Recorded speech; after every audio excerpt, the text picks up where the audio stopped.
Paterskerk, which has stood in Weert for over 5 centuries. Having seen a rich history built around it, it has been destroyed and rebuilt multiple times. Let's delve into the history of this seemingly plain church.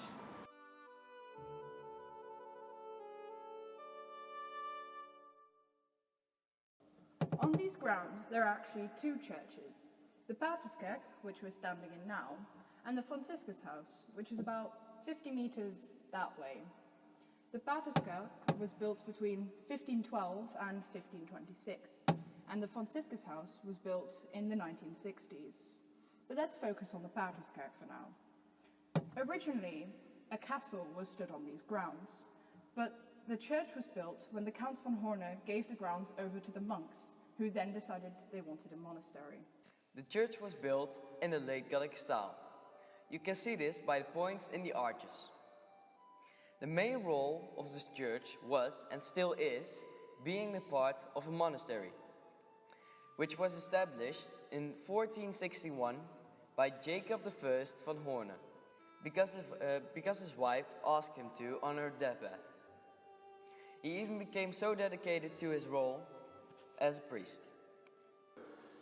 Interestingly enough, the transept is the only part still remaining from the original monastery, as the church was destroyed both the Napoleonic times and in the Second World War. This altar is dedicated to 2 men, H. Hieronymus and H. Antonius. Both of these men were tortured and killed in 1572 in Gorgum, with 17 other priests because of their Catholic beliefs in the 80 Years' War. This is the organ loft, which is where the organist comes to play and is where most of the pipes are located. But the fun thing about this organ is how many times it's been moved and rebuilt. The original organ was built in 1653 in a different location, but was then moved 4 decades later in 1691 to here, in between the 2 altars. About half a century later, in 1743, they built a new organ, which was 1 manual, meaning it only had 1 keyboard. They then built a new organ about a century later, which was 2 manual, meaning it had 2 keyboards, like it has now. The current organ was then finally built in 1921, before being adjusted in 1948 by its makers. So in summary, a lot of money spent on new organs. Dag Margriet, hoi, leuk je te zien. Ik heb het interview voor je. Ja. Dus, kom maar op. Ja. Hoe lang bent u al christen? Oh, ik heb verleden jaar, dat weet jij, want toen heb jij gezongen, ja. Heb ik mijn 50-jarig priesterfeest gevierd. Toen hebben jullie daar in de Paterskerk gezongen. Ja. Dat weet je nog? Ja. Dat was begin september, geloof ik, hè? Denk ik wel. 7 september of zo. Ja, ja. Ja, en hoe oud denkt u dat de Paterskerk is? Deze Paterskerk, deze is, ik geloof, van 1527. Ja. Maar dat is dus, daarvoor was er een ander kapel, kerkje, ja, van de oude borg. Maar dat werd te klein, te oud en dan hebben ze deze grotere kerk gebouwd. Ja. Ja. Wat is het oudste deel van de kerk? Het oudste deel, dat is ja, dat is daar hier vlak daarachter. Daar heb je nog het oudste gedeelte, maar dat is niet meer als zodanig herkenbaar. Ja. Dat moet je gewoon weten, dat zie je niet. Wanneer denkt u dat de kerk het meest actief was?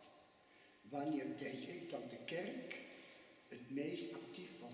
In welke zin actief? Een soort van dat heel veel mensen hier kwamen en...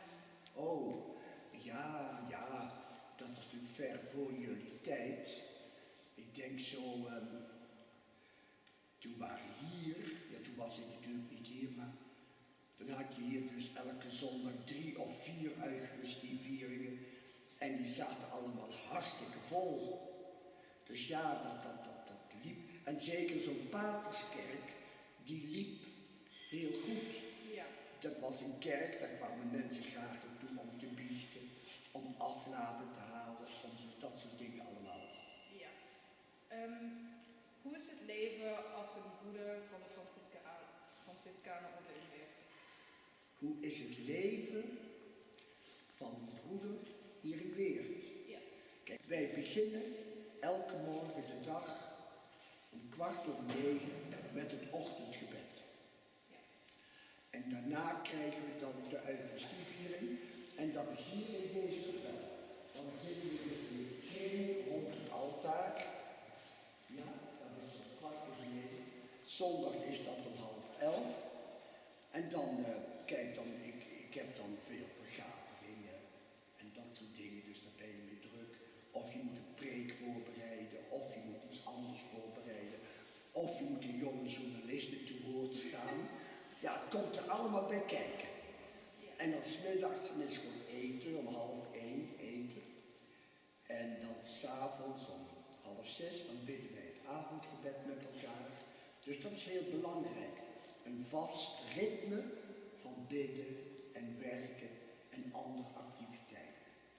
Ja, en dan, dan heb je ook met elkaar dat je samen eet, je praat met elkaar, je gaat er samen uit. Dus Ik heb nog één vraag. Hoe vaak is het klooster verwoest en wederom gebouwd en waarom? nou, dat zal ik allemaal niet precies, dat heb je toch aan Bart gevraagd, of niet? Ja.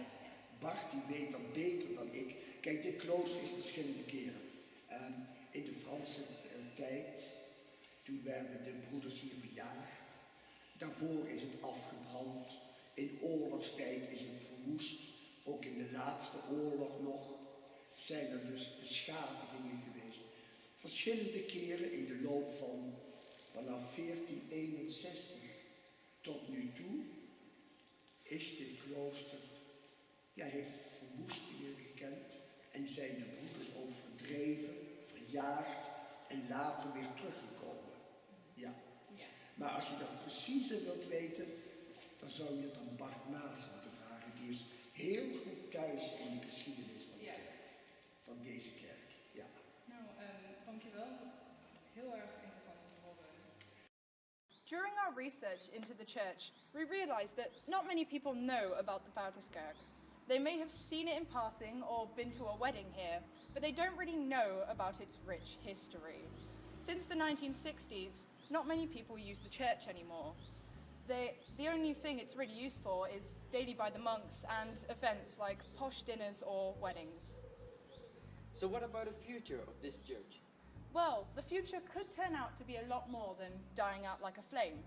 Count Philips von Horne is thought to be buried somewhere on these grounds, and if they find his body, the church could turn into a massive tourist attraction, which would also help Weert as a city, meaning that the church wouldn't just be useful in the history of Weert, but also in its future.